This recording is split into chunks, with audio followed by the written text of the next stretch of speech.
Welcome home. I'm Dr.Thema, a minister, licensed psychologist, and sacred artist. And this is Homecoming, a podcast to facilitate your journey home to yourself. While I will provide weekly inspiration and mental health tips, this podcast is not the same as personalized therapy. I'm so excited you're on the journey.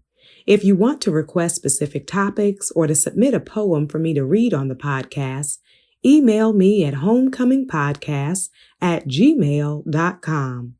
Also, to build our community, don't forget to like, subscribe, and share. Let's begin. Welcome home, co-journers. I'm glad you're here for another episode, and I'm glad we have a poem submission from Karina Gillian. And Karina's poem reads, Homecoming is finding your own crown and not waiting for someone else to think that you deserve one. Homecoming is creating your own peace, mental, emotional, and spiritual. Feed yourself love. Homecoming is walking slow and steady, exploring new grounds, uncharted territory. You are brave. Homecoming is holding gratitude for the beauty that life truly is. We are blessed. Yes, Karina, thank you so much for your reflection on homecoming, and I appreciate your submission as we think about this journey home to ourselves. And on today, particularly as we are entering into this holiday season, it's important for us to focus on boundaries, the gift of setting boundaries and recognizing boundaries as a radical act of self-care, that we are worthy of preservation, that we are worthy of protection, that we are worthy of care. And so we do not have to give every piece of ourselves away, all of our time, our energy, our resource, our peace, but instead we save some of us for us, that we save and protect our time, our energy, our wellness, our peace, because we recognize that it is not just about making everyone else happy while we are lost at sea, but instead us getting really centered and focused on my decision making and my choices and my agency, so that I am intentional about my yes and my no, that I am mindful about what I give myself to, what I give my focus to, what I give my agreement to, what I give my attention to. And at the same time, I am also recognizing the sacredness of my time, the sacredness of my life, and knowing that there is something very holy, very sacred, very important, very revolutionary about my no. And I want to be empowered enough, courageous enough to know I do not have to say yes to everything, that I do not have to blow with whatever wind comes my way, that just because a request is made does not mean I have to say yes. And just because something or someone knocks on my door or pulls for my attention does not mean I need to change my direction, my values, my commitments in order to match their agenda. And so I invite you in this moment to take sacred pause and to consider when you were talked out of the capacity to set your own boundaries. What were the messages that you were given, perhaps from an early age, that said everybody else's wants needs, desires, priorities are more important than yours? What were the experiences that caused you to believe that there was not value, worth, significance in what you needed, what you wanted, what you desired? And for us to make a decision on today that as I come home to myself, I take my power back, I take my time back, I take my life back, I take my focus back, I take everything back because I take myself back. Yes, that I am no longer just flowing in the winds of other people's agenda and schedule for my life, but I take sacred pause to reflect on what is the path forward, what are the things that drain me and what are the things that nourish me, what are the relationships that bring me life and what are the relationships that really are destructive for me or stagnant for me or dead to me. And so I choose life. I choose life in what I agree to, and I choose life in what I disagree with. And so I invite you to consider your no's and your yeses as you begin to think about setting boundaries. And setting boundaries is connected with your identity and your values.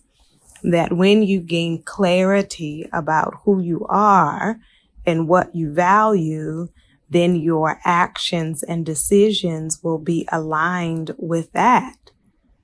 But when I am not clear within myself about who I am and what I value, then it will be very hard for me to choose myself and my wellness.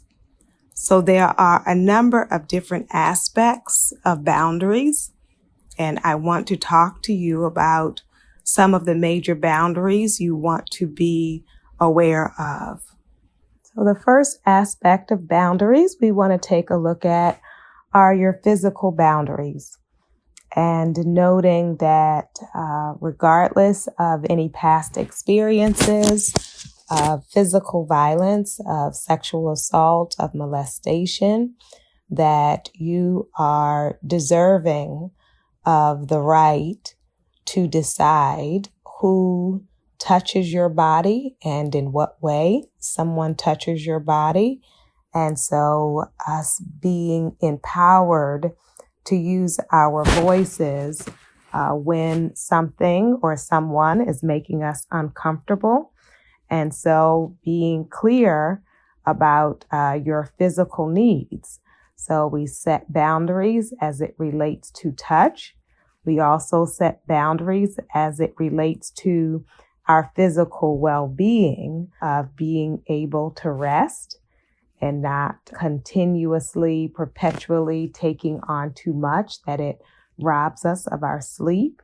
Being tuned in to what you eat and when you eat. It can be a form of abuse, a form of torture for other people to control your sleeping and your eating and your access to being able to take care of your bodily needs, your bodily functions. And so I invite you to think about ways in which you may need to establish more boundaries as it relates to your physical body. I invite you to take cleansing breath and to consider perhaps the times when, because of safety issues, physical or emotional, when you were forced to be silent, when other people made decisions about your body, or when you were not silent, but your boundary was ignored and overlooked and dismissed. And so even if there are people in the past who ignored your boundary or who ignored your no, I invite you to consider, as you come home to yourself, the importance of reclaiming your voice and your agency as it relates to your body. And when we think about relating to our body, not being pressured about what we pressured or bullied, about what you eat or drink, or what you choose not to eat, or what you choose not to drink, for other people not to dictate to you and to override your feelings, your needs as it relates to your physicality. So consider perhaps the emotions that come up when you think about setting physical boundaries, that if someone crosses your boundary, in what circumstances do you feel comfortable speaking up? And in what circumstances do you do not? Who are the people who have been given a free pass to violate your boundaries and feeling like there's nothing that can be said? And then what are the types of people and relationships with whom you feel empowered to use your voice and to speak up about what you need and want? And I want to name that along with your no's are also your yeses as it relates to your physical body, right? What do you want to say yes to for your health, for your wellness, for your joy, for your peace, for your pleasure? What do you want to say yes to? And so as we get to a healthier place, an empowered place, a liberated place, then we want to consider our physical boundaries. Not only do we have our physical boundaries, which can also include sexual boundaries and boundaries around intimacy and around touch, but we also want to consider emotional boundaries or psychological boundaries. There are people who will try to control, dominate, dictate, hijack, influence, pressure, manipulate, coerce you into thinking as they think and feeling what they want you to feel.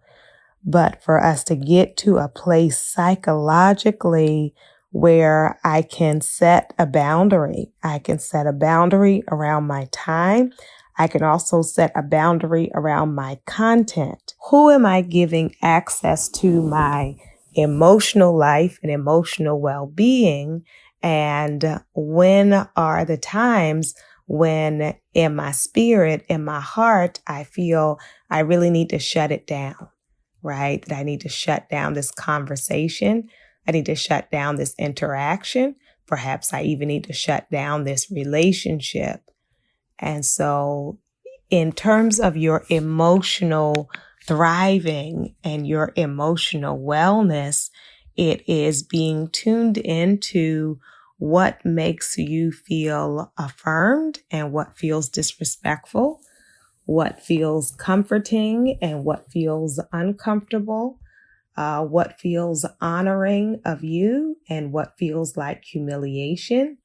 And then based on, what comes up to you in different circumstances, being willing to speak up about your emotions or to make decisions related to your emotional safety.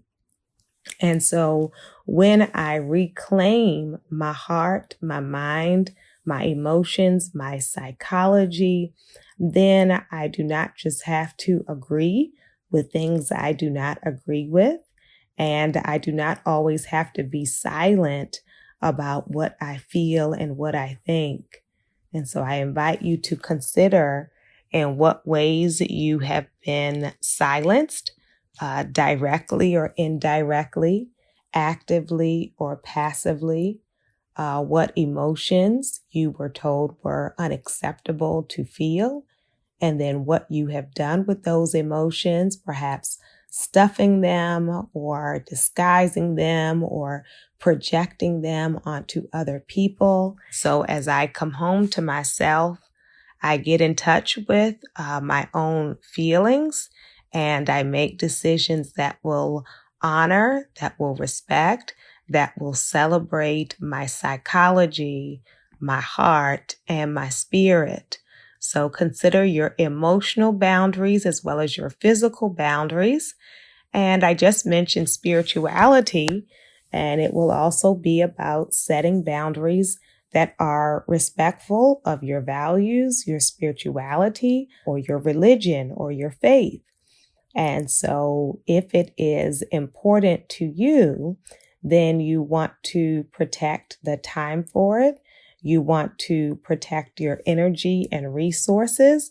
And also you want to make decisions that will align with the fact that your faith, your spirituality, your religion are priorities for you.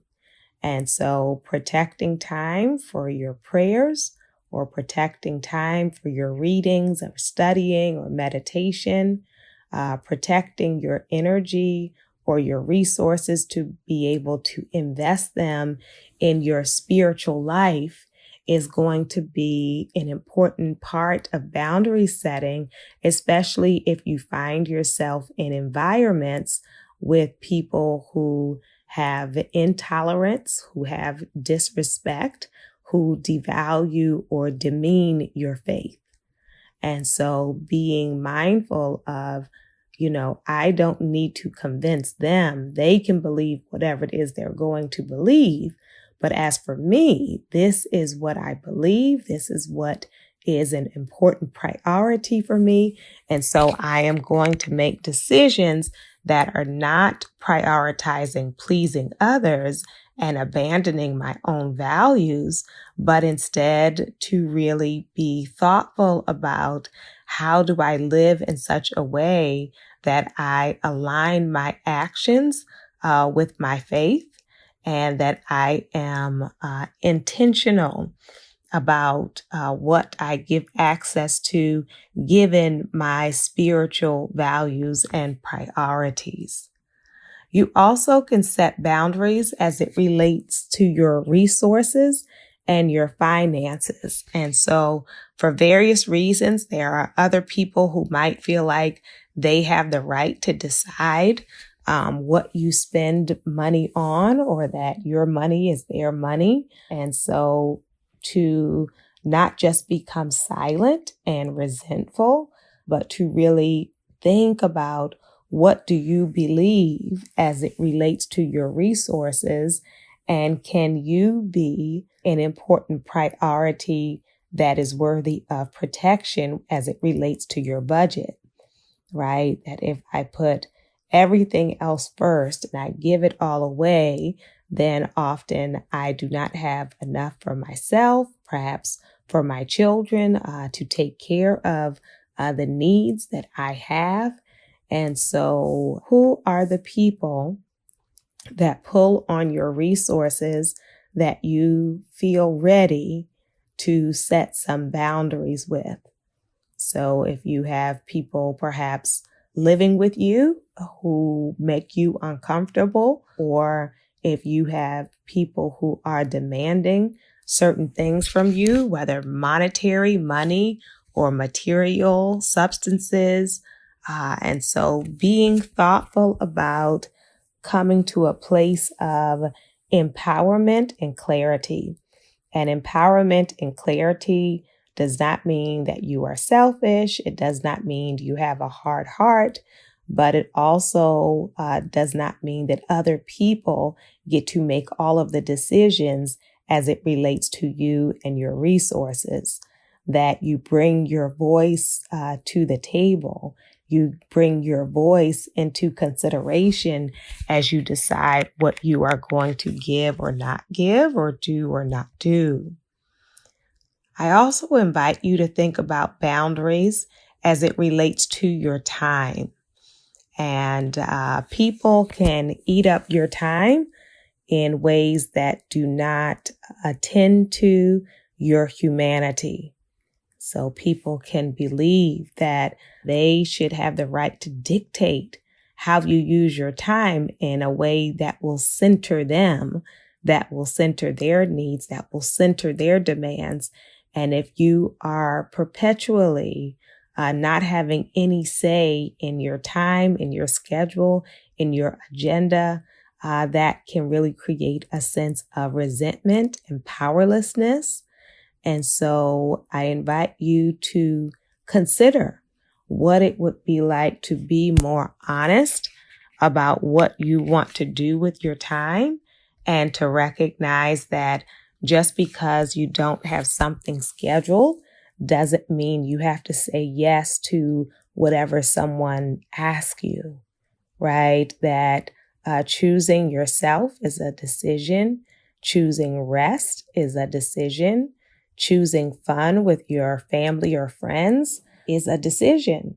And so to know that you do not have to perpetually chase significance or run from a traumatic history by staying constantly busy.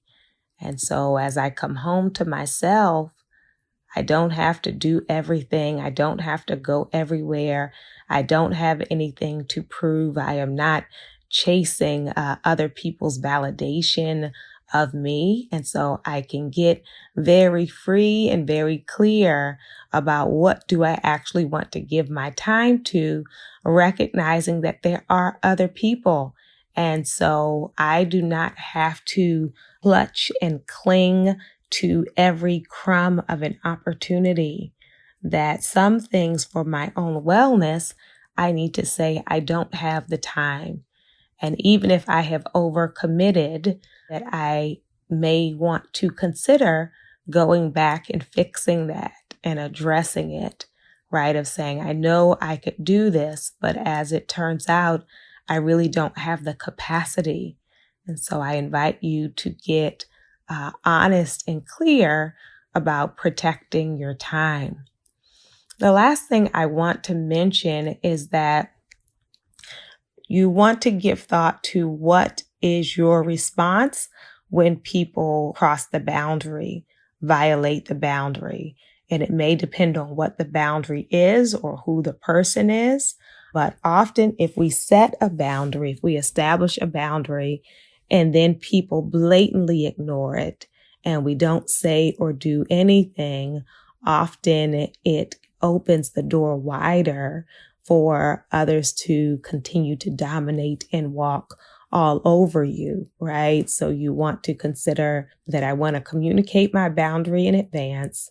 And then if someone crosses the boundary, that I want to name that, right? I want to acknowledge it to myself and then acknowledge it to the person, share with them how it made me feel and that I don't like it, and remind them of the boundary again going forward.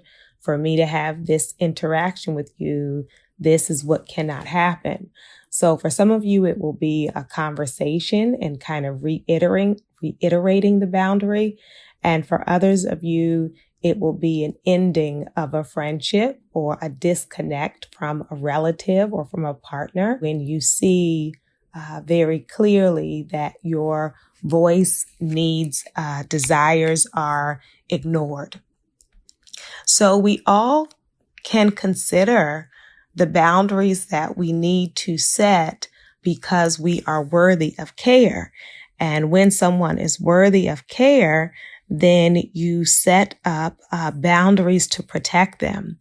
So it's like here in the States, when they do classes, if you're about to have a baby, they'll say, you know, all these people are going to come over and are going to want to see the baby and want you to wake up the baby.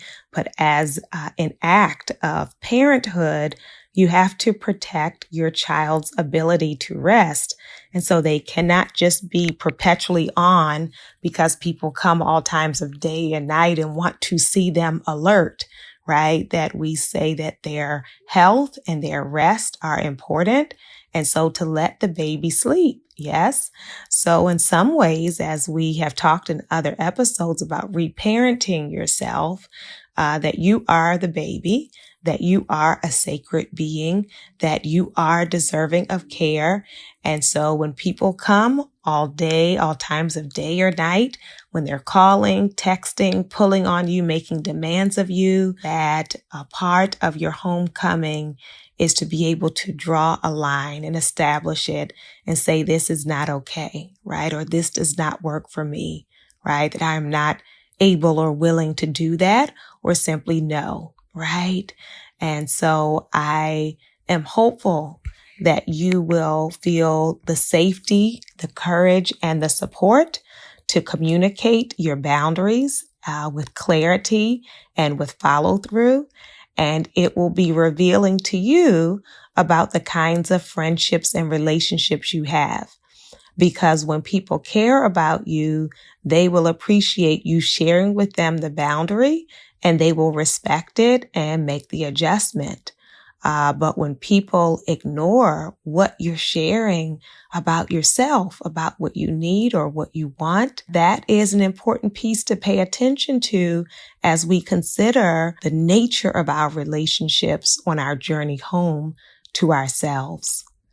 I invite your soul to tell your heart, mind, body, and spirit, welcome home.